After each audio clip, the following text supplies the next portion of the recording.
Paddy Power stream all UK and Irish racing live on your mobile, tablet or PC. Unlike some other high street bookies, Paddy Power, you beauty!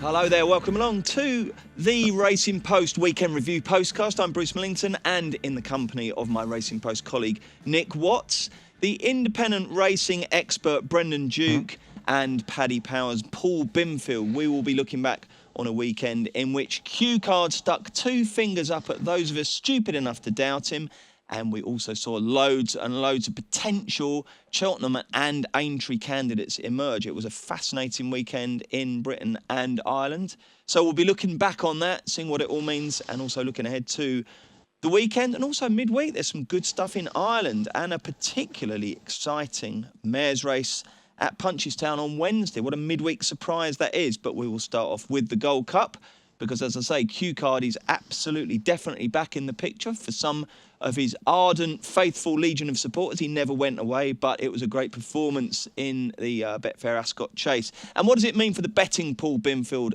with regard to the Gold Cup now? Well, Bruce, we've cut Q Card to 6-1 from 8-1 for the race.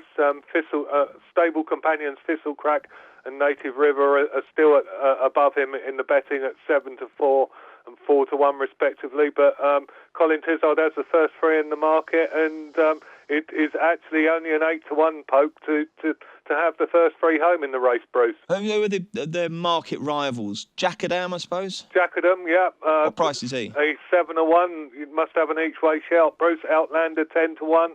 Sizing John 12, and then it's 16 bar. Righty-ho. Nick Watts, is Q Card an absolute bona fide Gold Cup contender on what we saw? Yeah, I think so. Not particularly on, just on what we saw at the weekend. We knew he was in the mix before that race, and he was beating horses that, he should have been beating really. But there's still a lot to like about the way he actually did it. And it was Colin Tizard's aim to kind of fire him up a little bit by running him over a shorter trip, get the juices flowing a little bit. And I think from that perspective, it worked perfectly.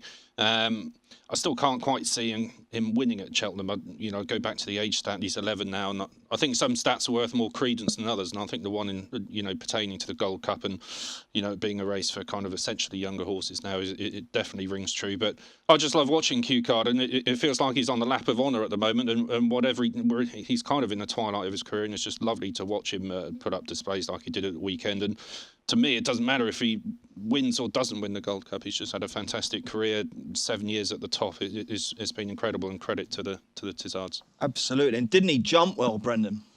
Oh, yeah. I mean, it was just a zesty performance. But he's such a smashing horse. I mean, he's a joy to watch, and he's a big runner in the Gold Cup. Is he? Oh, I think so. I think he should be second favourite. Do you? Yeah, well, I mean, now it's levels within levels here. I mean, because obviously we live in this youth-obsessed society and what have you, but I am as guilty of that as the next. Actually, L'Oreal are probably missing a trick with this horse, aren't they? Essence of Q Card should be their next age-defying product. Yeah, good shout. Yeah. Get your epiglottis sorted and kind of spray of that stuff, and jobs are good. But I, unfortunately, am a bit age-obsessed as well.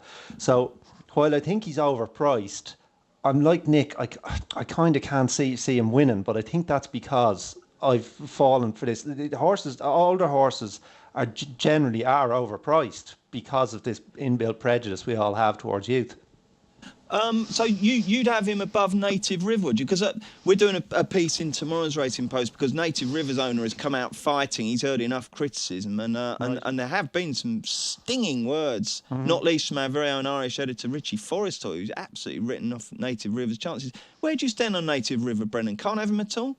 No, well, I think he's a dreadful price. I think basically it comes down to maths. Like, he's done me a couple of serious solids, this horse, in handicaps this season. And in fairness, people say, oh, the National Hunt Chase, the reason he lost it was because Derek O'Connor jumped ship. And there might be some merit in that, but the real reason he lost it was because there was a fence at about halfway, and he hit it so hard it actually knocked him sideways. And he still recovered. He's a heart of a lion, this horse. But I actually think he's a 160 horse. And Q Card is definitely a 170 horse. I just think he's a completely overrated horse, and the price is far too short. Where do you stand on Native River, Nick? Yeah, I'd be a bit kinder to him than maybe Brendan or certainly Richie was last week. I don't know. We discussed him last week with Mark Story, and I was just saying, I think what people have been saying, that he's added something to his game. I think there's definitely something in that. Yeah, and he was beaten in the National Hunt Chase last year, but we're comparing a kind of different horse to me. In my opinion, now because that was then, this is now, and I thought he showed something at Newbury and he's showed it all season. We haven't seen from him before. He didn't used to travel in his races last season. I watched him around Wetherby once. He got thrashed by Blackline and Definitely Red. He plodded round in third, and you thought, well, he didn't even look very cooperative then, but he doesn't hit the flat spots anymore. He measures every fence perfectly.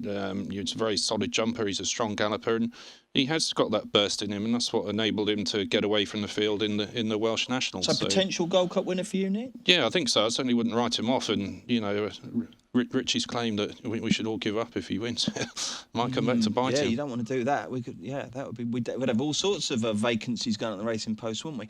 Binners, Q Card versus Native River. Discuss. I think I'd definitely go for Q Card, Bruce. I was a big Native River fan before Saturday. I thought Q Card jumped really well, and there were explanations for his defeat in the King George. Colin Tizard said he had a big fat leg, and if I've got a fat leg when I'm playing five-a-side, I'm double disadvantaged with my fat stomach as well. So I'm going to go Q Card. Where'd you get a fat leg from?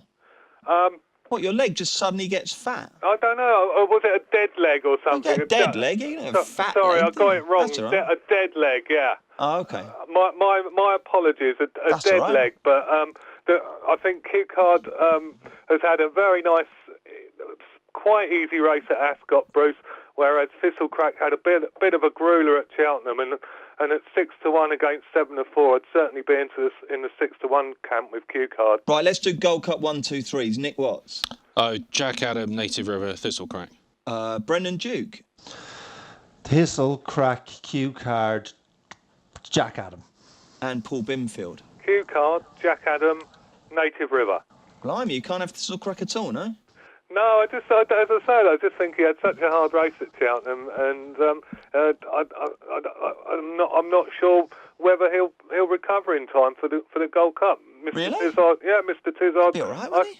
I think he'll have to work miracles. I'm surprised no one's mentioned Sizing John. I think he's bang there. Right, OK, what else impressed at Ascot? We had Big Bad John, didn't we? Won the Reynoldstown. What can Big Bad John's newfound fans get on prices for him at Cheltenham, Paul? Well, Big Bad John, he's 16-1 from 33 for the RSA, or if they choose the longer route in the National Hunt Chase, 14-1 from 33. With Mike Bite the favourite for the RSA. Bruce. Rightio. Any Cheltenham pointers coming out of that race, do you think, Nick? No, I thought it was a poor Reynoldstown, to be honest, and I was gutted for Flintham. He did so much right during the race, and you think he's just beaten them all off and he's going to go and win, and Big Bad John... He doesn't actually care. The horse doesn't care. His backers care. Yeah, Paul Keeley was distraught. Well, I was a backer as well, so I was similarly distraught. Feel sorry for yourself. The horse does not care.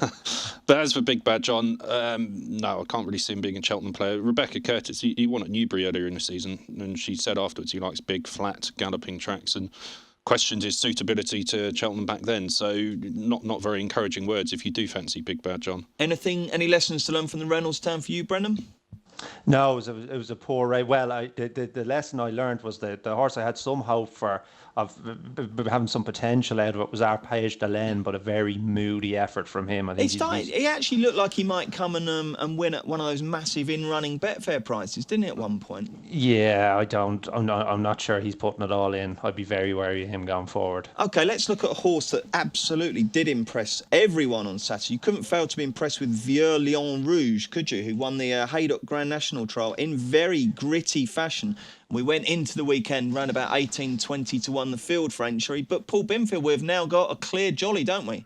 We do indeed, Bruce. 10-1 favourite from 20 with Paddy. A marvellous effort up at Haydock. He ticks a lot of boxes. And interestingly, Phil Smith at the weights evening the other night, I believe, Vieux Lion Rouge was one of two horses he thought punters could latch onto, and anyone who listened to him that evening could have found an 8-1 winner on Saturday.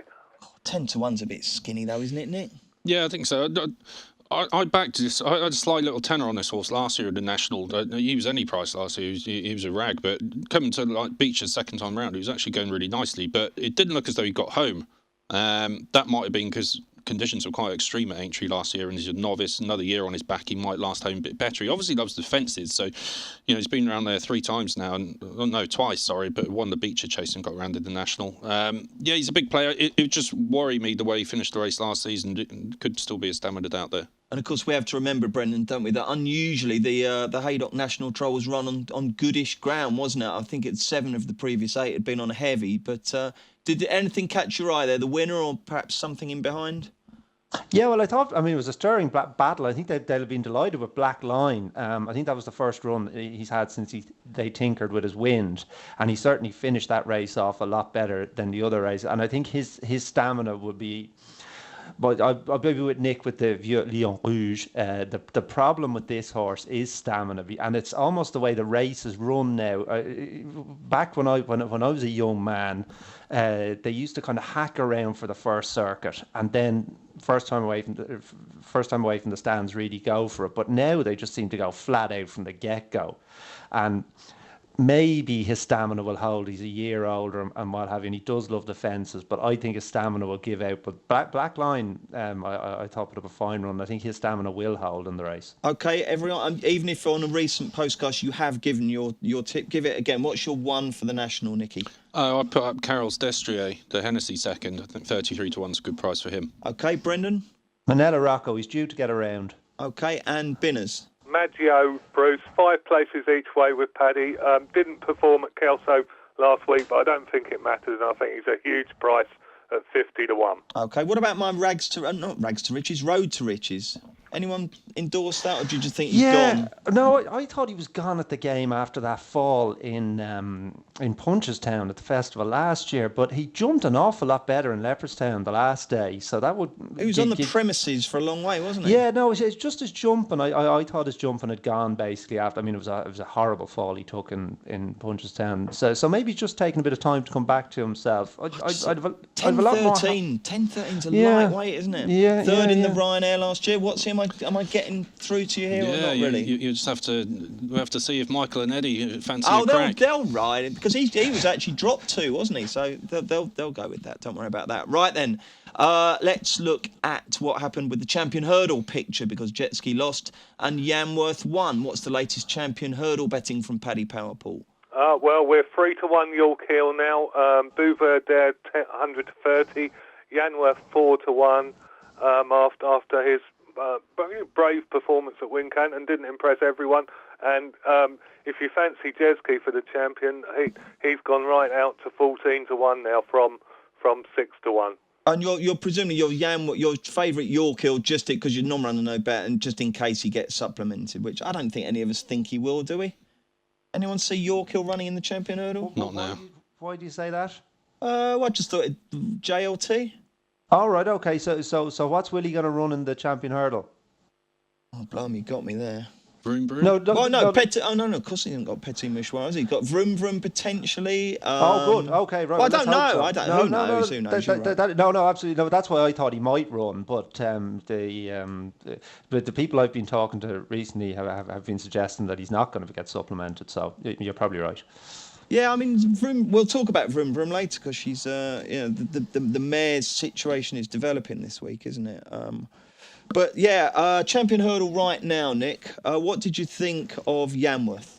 I got a real respect for Yanworth because, to me, he's been asked to do something that he's not comfortable doing, and that's running in top-class 2-mile hurdles. He just looks to me like a horse who is crying out for further, but it's his guts and it's his will to win that's getting him home. And he's won 2 trials now, so they've got to carry on down this road and see where it ends up. But the Champion Hurdle, I've mentioned it before, is actually run on quite a sharp track. You need a bit of speed, and I could just see him running the kind of race that the new one runs in the Champion Hurdle, where he gets outpaced at a crucial time, stays on up the hill, probably finishes a good 3rd or 4th, and I think the perfect race for him this season is that Grade 1 at Aintree over 2.5 miles.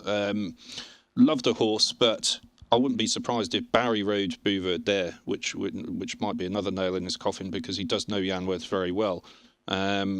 Well, And hang on that subject, Paul Binfield, I think you're betting on who Bazza rides in the Champion Hurdle, aren't you? Yeah, we are, Bruce. You've got this wrong. Well, yeah, we think he's odds on to ride Yanworth, and Bouverdaire slightly odds against.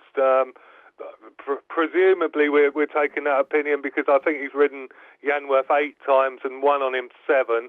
And he's only ridden Bouverdaire once, admittedly, to a facile victory. So you think that he's going to sit down on the Sunday before they declare, and he's going to say, right, hang on a second, how many times have I ridden Yanworth? 1, 2, 3, 8, and I've ridden the... That's absolute nonsense. He's going to ride the one he thinks has got the best chance. Yeah, well, he might well think it's going to be Yanworth. Well, he might do, yeah, but it won't be...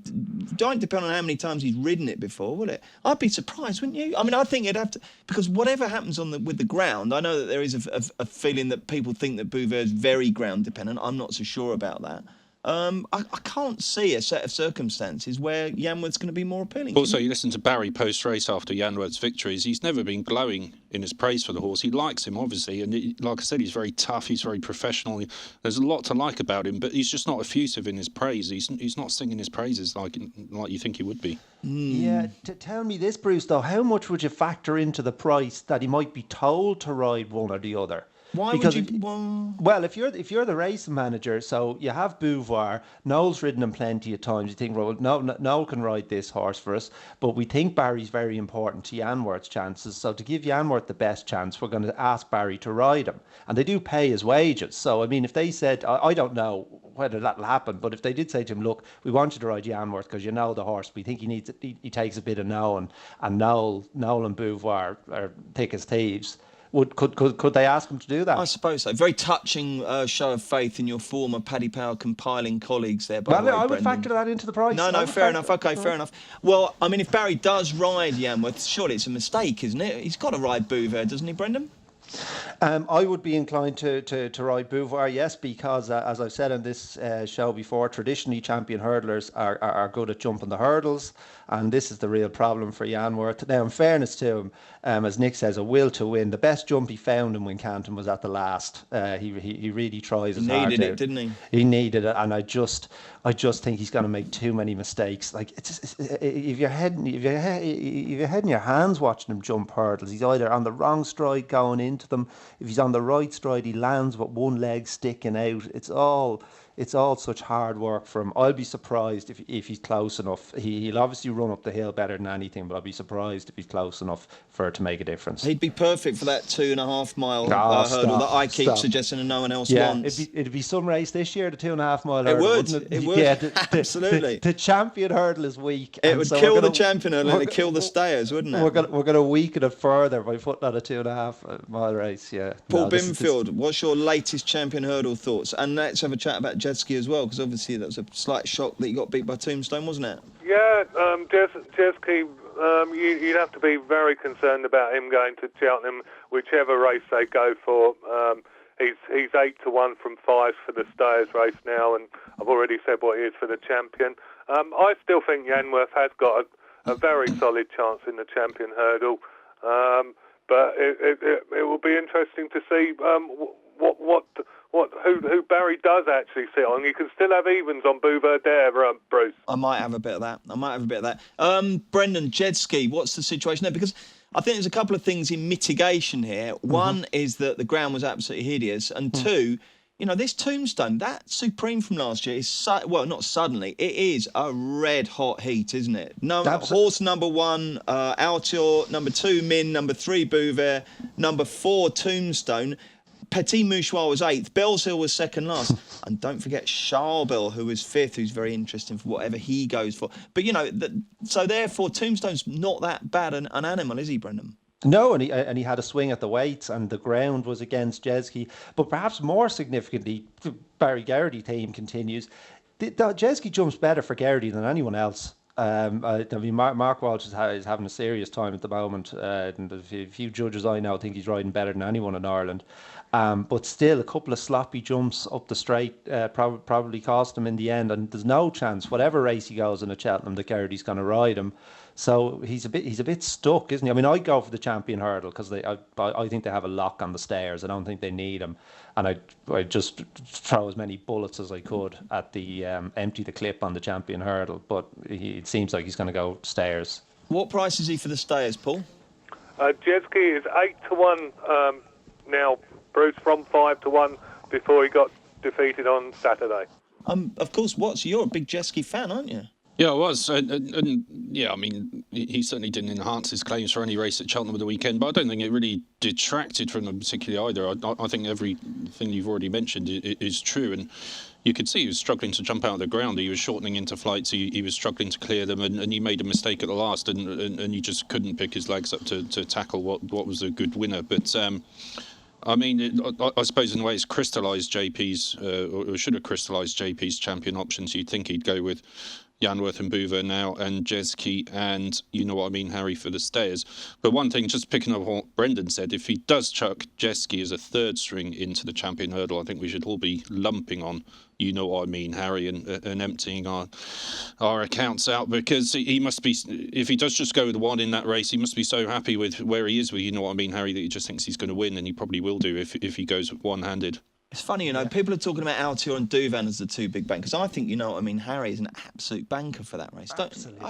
I think he's a mad price. I really do. How's he odds against? I don't know. I've absolutely no idea. I just don't know what he's done wrong. I mean, it just looks absolutely bomb-proof there.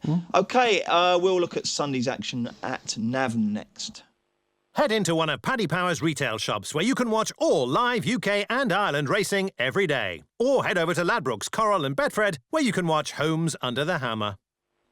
OK, that race at Navan yesterday where one jockey went scooting clear and stayed there. Acapella Bourgeois.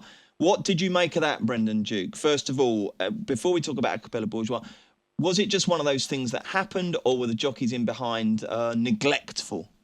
Yeah, but basically they've all let themselves down. I mean, Ruby jumped off upsides him and has obviously decided. Now, Ruby's a brilliant judge of pace, so maybe he thought Acapella was going too fast. Looking at it visually, he looked to be just lobbing along, and it looked to be fairly straightforward, and they just let him go. The only thing I would say is he jumped seriously well, the winner. He just got into a great rhythm, never missed a beat over the fences. And his jumping had been a concern for me going into the race. So it may well be that he was the best horse in the race anyway. But there's no way he should have been winning 25 lengths with the jockey looking around after jumping the last. 32 lengths, let's make it. 32, At what point when you were watching it, Brendan, did it dawn on you that the other jockeys had blundered here? I'd say down the back straight, because you're always conscious that it's a serious pull up the hill in Navan. It's the stiffest test in Ireland. But down the back straight, he was just going further and further away, and it just seemed he was on such an easy rein that he almost didn't seem to be earning the lead. So down the back straight, I was there. This is done. Were you in attendance yesterday, Brendan? No, I was watching it on a bus home from the airport. Oh, blimey. We'll find out the old more about Wi-Fi is great, no?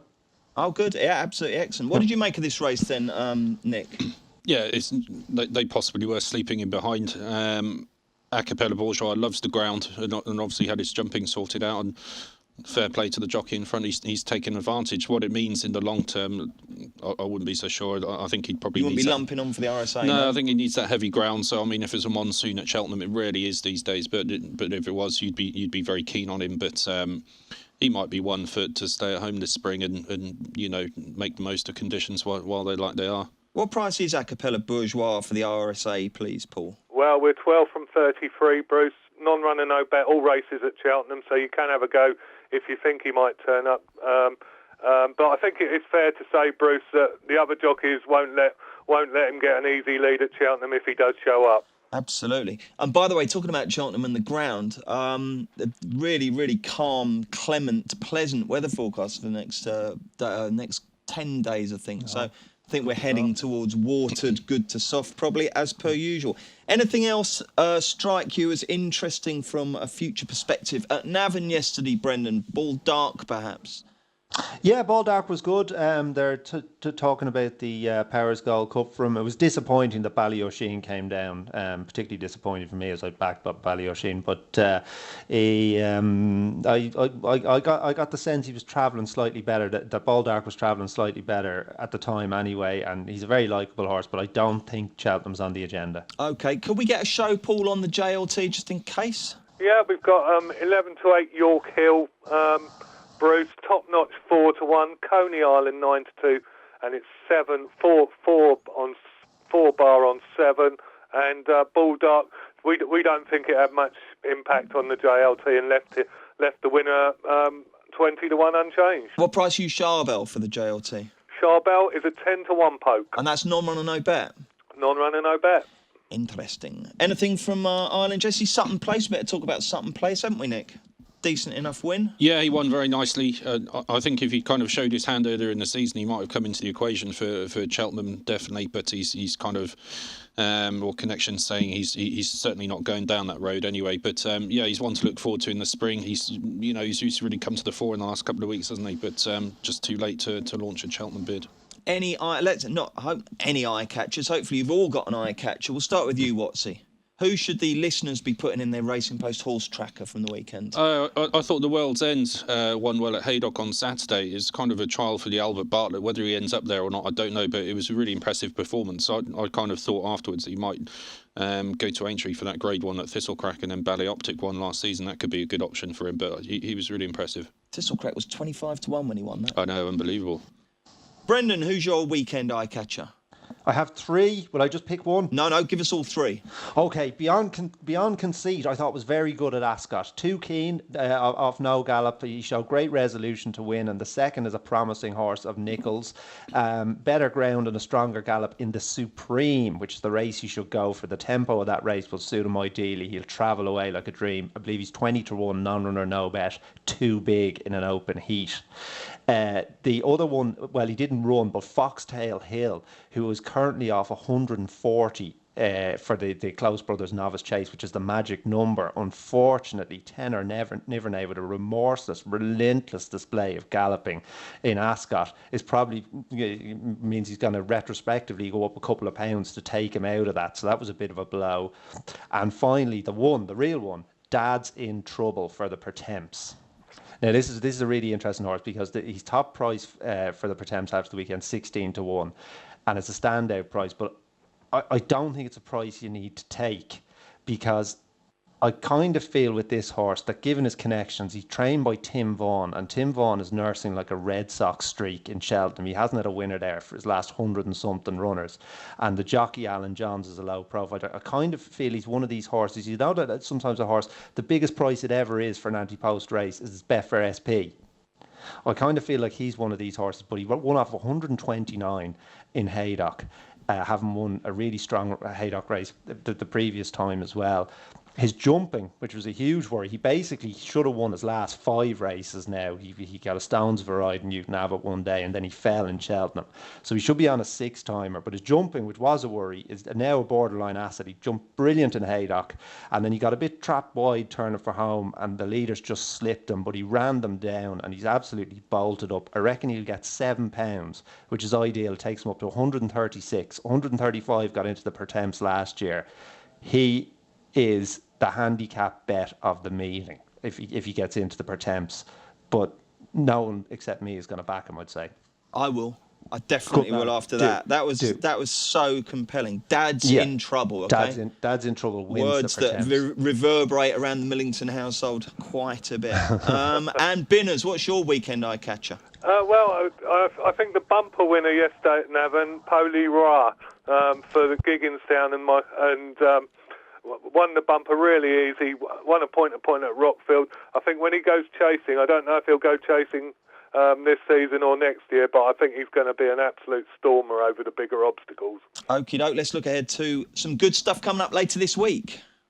Head into one of Paddy Power's retail shops where you can watch all live UK and Ireland racing every day. Or head over to Ladbrokes, Coral and Betfred where you can watch Homes Under the Hammer.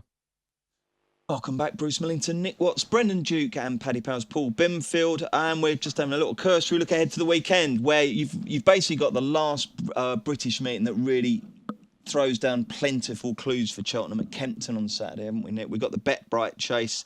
You've also got the Ida Chase at Newcastle, and as well as the Bet Bright at Kempton, I think we might see Charlie Parks, who will get Paddy Power's Frank Hickey very excited because he absolutely loves the horse. Who are you looking forward to most in at this weekend?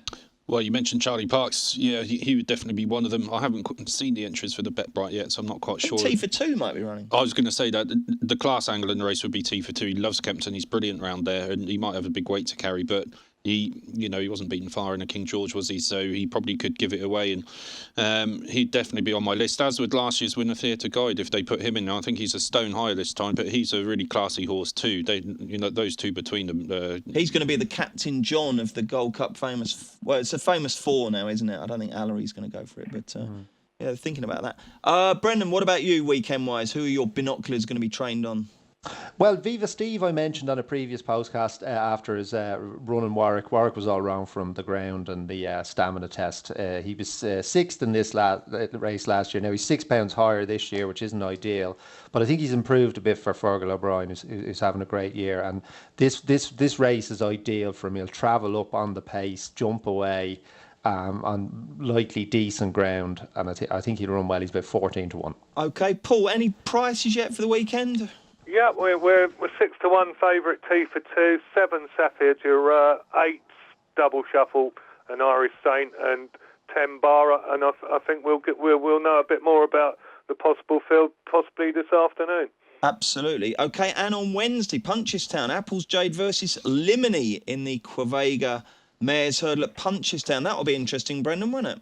Definitely, yeah. I might pop out there for a little bit of midweek delight. It will. I'd say Apples would be a fairly heavy favourite, given she looks a better animal and she's had the runs. Given how well she improved in the spring, if she does the same this year and leaves the form she's shown behind, she actually becomes quite interesting, doesn't she, at Cheltenham? Oh, she's very interested. I mean, she should be running in the Champion Hurdle, like everything.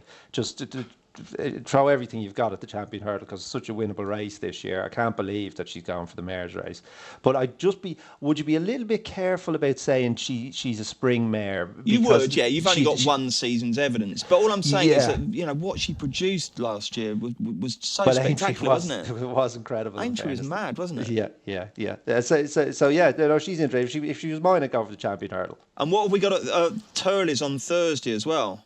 Well, it's hard to know, but there's a decent 2.5 mile novice hurdle there. It's always quite a well contested race, and Bon Papa is entered. He was a very expensive purchase for JP McManus. He had a bizarre fall for the first time. I think it was in Cork. He sort of fell 3 strides after the hurdle, but he was better in Gore on the last day. Fine stamp of a horse. He's an embryonic chaser, but if he ran, I'd watch him with interest. Final question: which race will Vroom Vroom Mag run in at Cheltenham Festival, Nick Watts? I think it'll be the mare's race. Do you? It'll be the boring one. Well, it wouldn't be that boring if it's against Apples. It'd be quite good, wouldn't it? They've lost a few of their best hopes now, so I think they'll just play it safe with the rest of them. Brendan, where will she run? Well, let's do where should she run first. Okay, she should obviously run the Champion Hurdle. She'd be a huge runner in it. Just being a complete mercenary, I want her to run in the Mare's Hurdle, because that will mean that my theory will then be that they'll go and run the other horse in the Champion Hurdle, leaving the way clear. So if York Hill goes in the Champion Hurdle, leaving the way clear for my each way bet on Top Notch, who's a knocking each way bet in the JLT anyway, even if York Hill runs. But if York Hill doesn't run, I'm on a serious ticket of 5-1 with him. Oh, blimey. And what about you, Paul? Where would you run Vroom Vroom Mag? I think she's going to have to go for the Mare's Hurdle, Bruce. It looks made for her. She's a nice 6-4 favourite for that. But I'd actually love to see her line up in a Ryanair chase, to be honest. Oh, stop. I think Brennan probably last April or something had a bit of 33s for the Ryanair, and that's evaporated. Okay, well, We are back tomorrow with another Cheltenham anti-post postcast. We've got Patrick Mullins on and we've got Tom Siegel, and they're going to look at the novice chases. We've got the Arkle and the JLT. And in case they don't tell you what's going to happen in the JLT, Charbel will win it. It's a massive each-way price. All we need to do is persuade Kim Bailey to leave Altior to do his thing in the Arkle and to run in this, because honestly, Charbel will be very interesting. Didn't Charbel beat Top Notch over fences already, Brendan? Yes, but the Top Notch is a coming force, and he has a really good festival record. I was just so impressed with his jump on the last day in Sandown. The only fence he missed was because he got blindsided by a horse jumping across him. He's such a professional of a horse. He just loves the game. Good festival record, 2.5 miles his trip on decent ground. And Brendan, we can't be out of 3. We cannot let you go without asking. Were you on your way back from the airport, begin to a romantic weekend in Paris, or what's happening there with the lovely Katrina? Well, I mean, I wasn't. I was in Cheltenham for the week, so I'm hoping that absence makes the heart grow fonder. Excellent, but we're all good still. It's still very much on course, yeah?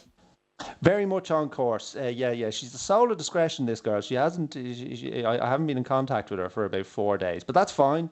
She's doing her own thing. When Brendan worked for Paddy Power, Bruce, he always was the heartthrob of the office. Really? He really was, yeah. God, they must be a motley crew. Indeed, yeah. No, it's very interesting working in an all-male environment. When women used to work into the race room, we suggested that they should wear bells so that we knew they were coming. It's like being at school, isn't it, when you work with all men? Stop picking your nose and drinking and swearing and all that kind of stuff. Yeah. Excellent stuff. All right, thank you very much indeed, chaps. Thank you for listening.